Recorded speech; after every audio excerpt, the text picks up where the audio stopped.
vou esforçar, eu vou planejar para que isso aconteça, né? Tem muita gente aqui, eu não vou pedir para você levantar a mão para ninguém descobrir quem está guardando dinheiro, mas tem gente que está guardando dinheiro aí, não está? Para um propósito.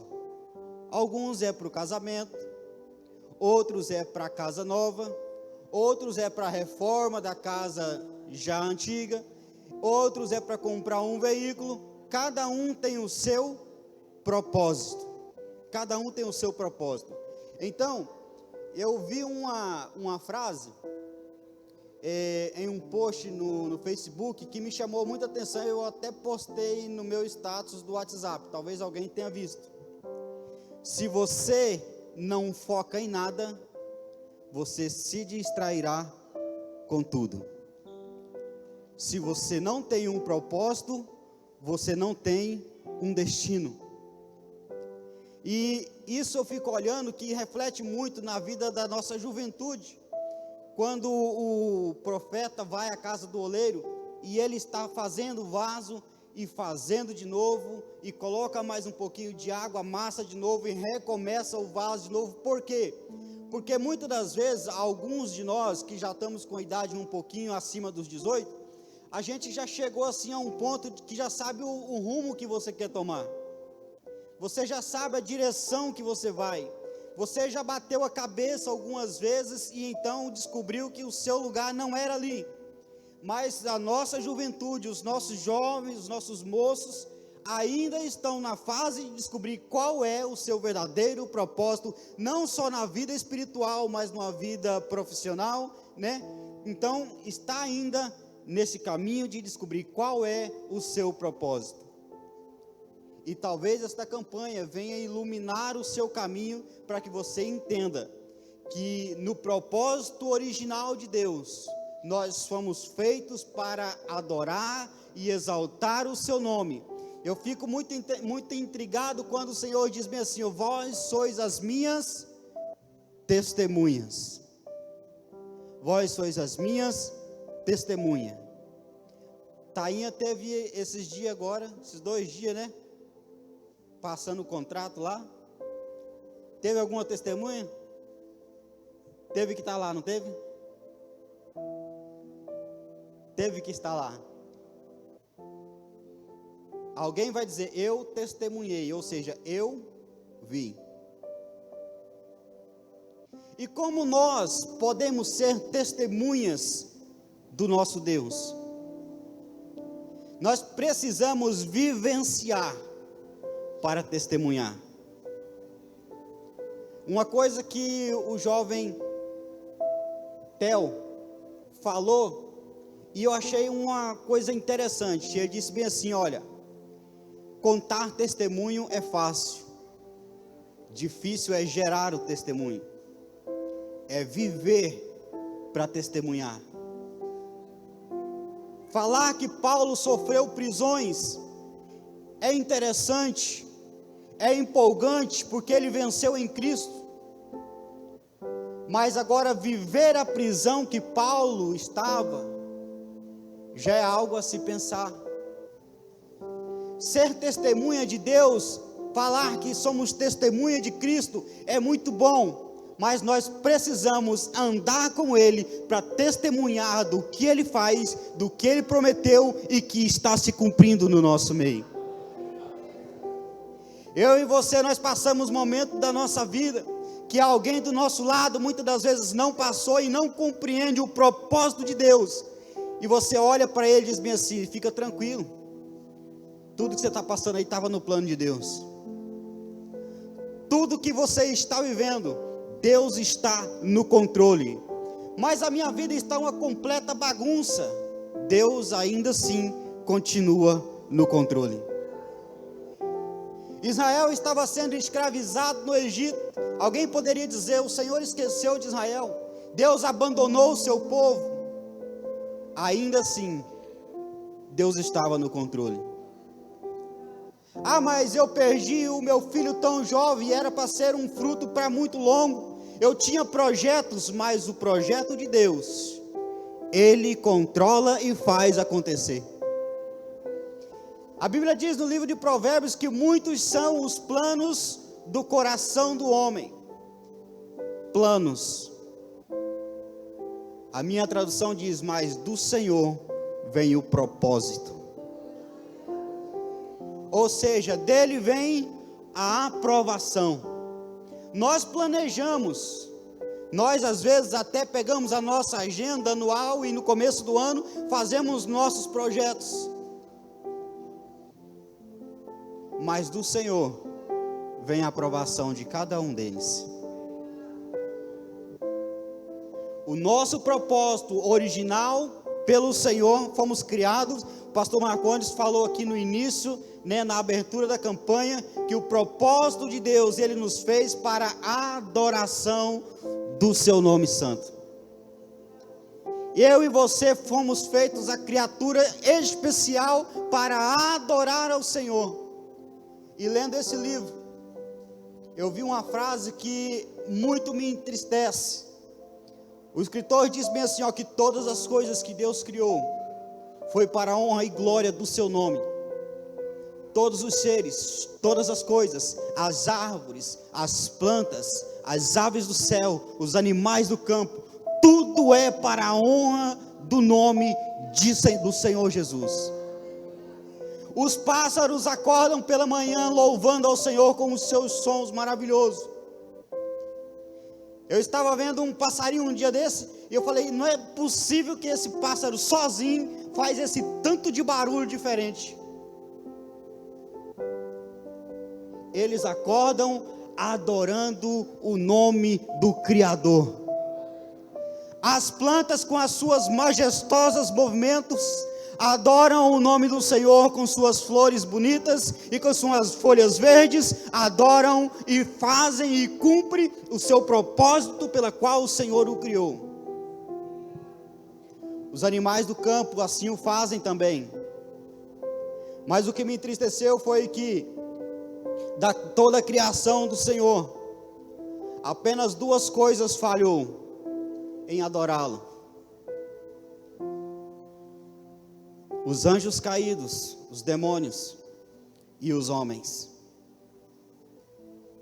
Os homens caídos, ou os anjos caídos, que são os demônios, e os homens. Nesse momento eu olho para dentro de mim e falo, Senhor, como eu posso falhar tanto? Como eu posso ser tão falho num propósito só que o Senhor nos fez? Enquanto nós estamos fazendo planos e projetos e arquitetando o futuro para daqui, 10, 20 anos para frente, se o Senhor não voltar. Mas e o propósito original que Deus nos deu? Esse único propósito pelo qual eu e você fomos criados. O único em que nós falhamos. Muitas das vezes levantamos pela manhã cedo, a primeira coisa que nós fazemos é abrir o celular para ver que mensagens que temos, que resposta que temos que dar, o que nós temos que fazer, o projeto do dia, o trabalho, a correria, tenho que vender, tenho que bater a meta, tenho que acontecer, tenho que fazer.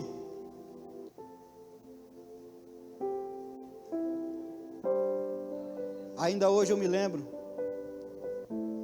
de quando eu levantava pelas manhãs para ir para a escola e passava na frente do quarto do meu pai e ele estava de joelhos dobrados pela manhã, agradecendo a Deus antes de sair. Quando eu ia dormir, passava pela porta do quarto dele, lá estava ele de joelhos dobrados, agradecendo a Deus pelo dia que se passou antes de repousar. Aí uma pergunta que eu ouvi e que mexe muito comigo e com você: se você acordasse amanhã só com aquilo que você agradeceu ontem, com o que você acordaria? Reflete bem essa mensagem na sua cabeça e na sua vida.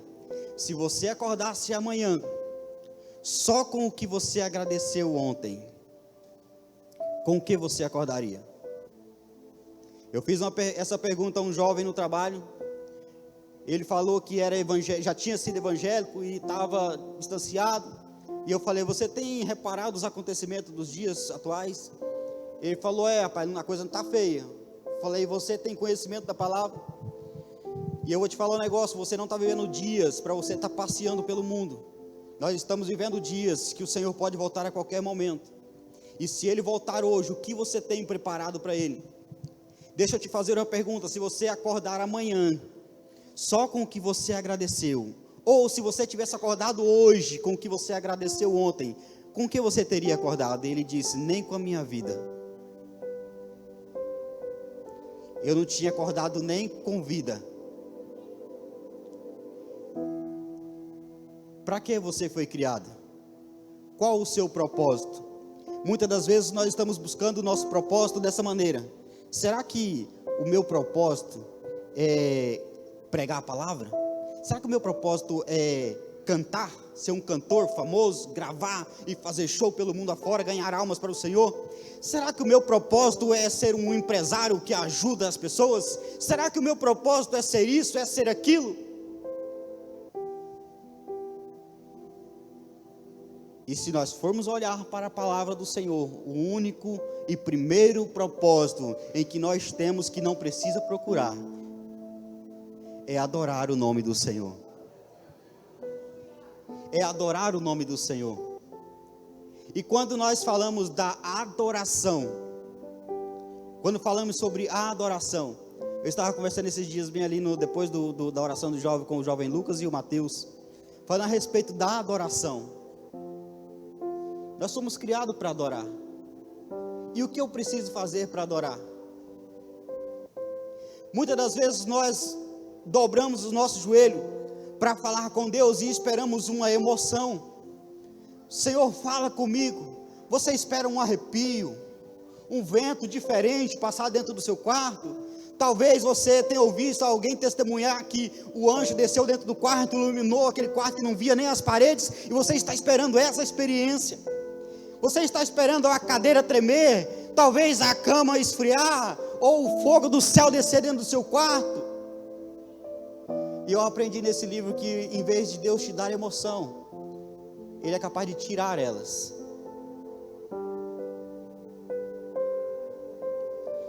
Você já prestou atenção que quando aquele versículo diz bem assim, o choro dura uma noite, mas a alegria ela vem pela manhã. A adoração da noite escura, ela é muito mais difícil do que a adoração que você adora só da boca para fora. Porque a oração da noite escura, o Senhor não fala com você, Ele não manda o profeta na sua casa, ninguém vai sapateando até o seu banco, colocar a mão na sua cabeça e dizer, eis meu servo que eu estou contigo, não. Parece que você está desviado, porque Deus não fala, porque você não tem emoção, o culto está uma maravilha, você não está sentindo a presença de Deus, e mesmo assim você está no propósito, ainda assim você está buscando. A Bíblia diz que o povo de Israel estava vivendo uns dias difíceis, e eles descobriram que eles precisavam adorar a Deus. Mas o pastor Moisés já tinha falado para eles como era a adoração ao Senhor. Já tinha dito para eles que não adiantava adorar de qualquer jeito, não adiantava dar a sobra, não adiantava adorar a Deus adorando ídolos. Então o que eles fizeram? A Bíblia diz que eles pegaram os seus ídolos e quebraram, pegaram os seus ideais e jogaram fora, abandonaram toda e qualquer adoração a deuses estranhos, deixaram de querer os seus próprios quereres, e aí então pediram perdão a Deus, sacrificaram ao Senhor e depois adoraram a Deus.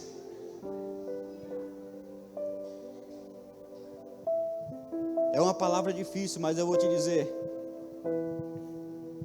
não adianta você ficar escutando a música do mundo o dia inteiro para vir adorar a Deus à noite. Sabe aquela adoração que não passa do telhado? Às vezes você empolga porque tem alguém pulando, às vezes você empolga porque o culto está gostoso, mas a sua adoração que está boa para você não é o suficiente para Deus. Não adianta você postar o seu status lá com um funk do mundo, dizendo do sentadão para cá e sentadão para lá, e depois dizer que Deus é amor, porque você não está adorando Ele. A Bíblia diz que Deus não divide a sua glória com ninguém.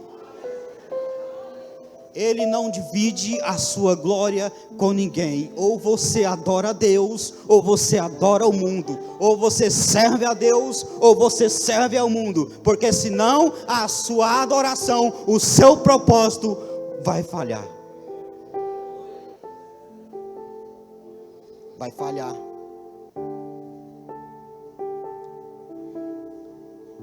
Você quer ver o culto gostoso? Que hora que começa o culto do domingo? 7 horas. Aqui na igreja. Que hora que começa o seu culto do domingo? Às 6 da manhã, a hora que você abre os olhos.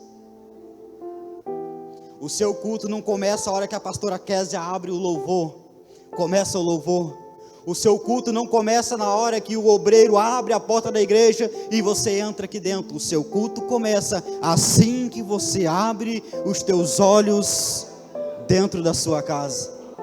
O seu culto dá continuidade quando você toma o café da manhã.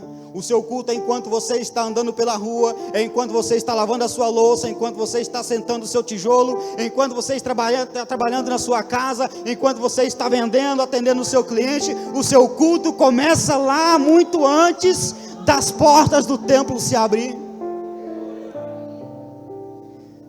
Todo mundo podia adorar. Israel estava com o acampamento montado. E o Senhor mandou que Moisés fizesse um templo para adoração e colocasse a arca. E naquele tempo tinha-se uma divisória aonde podia entrar os sacerdotes, aonde podia entrar os levitas, e tinha um lugar onde podia entrar o sumo sacerdote, e tinha um lugar o santo dos santos. O santo dos santos. Lá não podia entrar qualquer um. Lá não podia entrar qualquer um. Mas eu quero adorar. Pode adorar. Eu quero encontrar com o Senhor. Eu quero falar cara a cara com Deus. Naquele tempo, eles pediam um sacerdote, sacrificavam, e o sacerdote ia pedir a Deus perdão por eles. E até mesmo o sacerdote ia com o sino na sua veste, a corda amarrada na sua cintura, porque se ele não estivesse aonde Deus queria na sua vida espiritual, ele não saía de lá com vida. Por que que eu e você podemos brincar de adorador? Por que que nós podemos adorar do jeito que nós quer? Não, o Senhor vai receber de qualquer jeito. Não, o Senhor não vai receber de qualquer jeito. Importa que você adora? Não, importa que adora em espírito e em verdade. A Bíblia diz que Deus busca verdadeiros adoradores que o adorem em espírito e em verdade. Mas a Bíblia vai dizer que o Filho de Deus desceu à terra, andou com os homens, amou os homens, sofreu com os homens, viu a necessidade do homem, passou frio e calor com os homens, chorou pelos homens. E então ele foi à morte de cruz pelos homens. E lá o véu do templo rasgou de alto a baixo.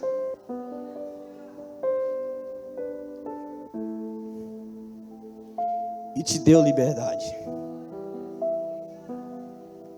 para você ir ao Santo dos Santos. Você pode ir ao Santo dos Santos hoje. Mas não é porque o véu rasgou que você vai chegar lá de qualquer jeito. Você tem liberdade, mas é com sinceridade. O seu culto não começa aqui, e não precisa terminar a hora que o pastor dá a bênção apostólica. Quantas vezes nós não saímos daqui com um culto tão gostoso, você fala, eu vou continuar lá em casa. Chegar lá em casa eu vou ter que continuar orando, eu vou ter que continuar cantando, eu vou ter que continuar o culto lá em casa, porque a glória foi grande, porque eu estou cheio. E você sai daqui, você vai embora dando glória a Deus. Eu me lembro que eu ainda não era batizado com o Espírito Santo, e eu estava congregando na Assembleia de Deus de Missões, e eu falei bem assim: eu quero receber o batismo com o Espírito Santo, vai ser nessa festa. Propósito.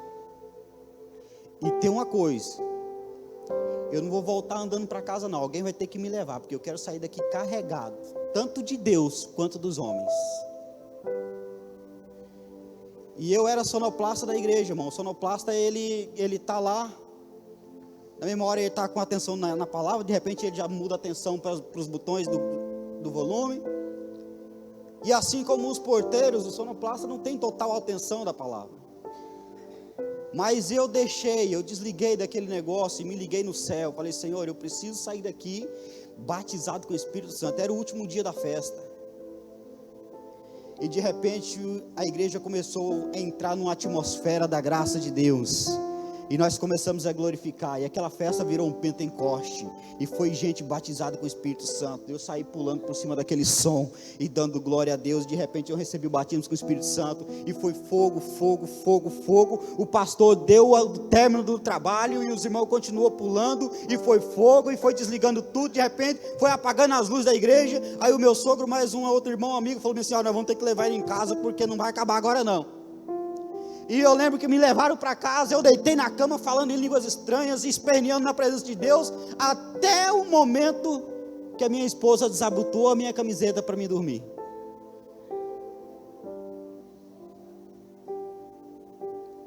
Eu recebi. Eu coloquei no coração que eu queria e eu busquei. O salmista, ele diz bem assim: uma coisa eu pedirei ao Senhor e a buscarei. Não temos só que pedir, nós temos que buscar. Senhor, eu quero e eu vou atrás, eu vou me esforçar para que isso aconteça. Esse é o meu plano. Agora o propósito, a aprovação é do Senhor. Se não acontecer, não fica triste. Deus não aprovou. E se Deus não aprovou, porque foi melhor para você. Ele tem outros planos. E você vai agradecer por isso. Deus abençoe você. Deus abençoe a tua casa, os teus planos, os teus propósitos. Comece o seu culto pela manhã e termine ele quando você for dormir. E fala com Deus: Senhor, se o Senhor quiser me visitar no sono, eu posso acordar falando em línguas estranhas sem nenhum problema. Eu posso acordar em mistério aqui no meio da noite, tranquilo, eu não vou me incomodar com isso. Mas esteja conosco. Entra aqui dentro da minha casa e manifesta a tua glória no nosso meio. Porque foi para esse propósito que fomos criados, para adorar o nome do Senhor. Pastor Marcondes, Deus abençoe. Vamos de pé.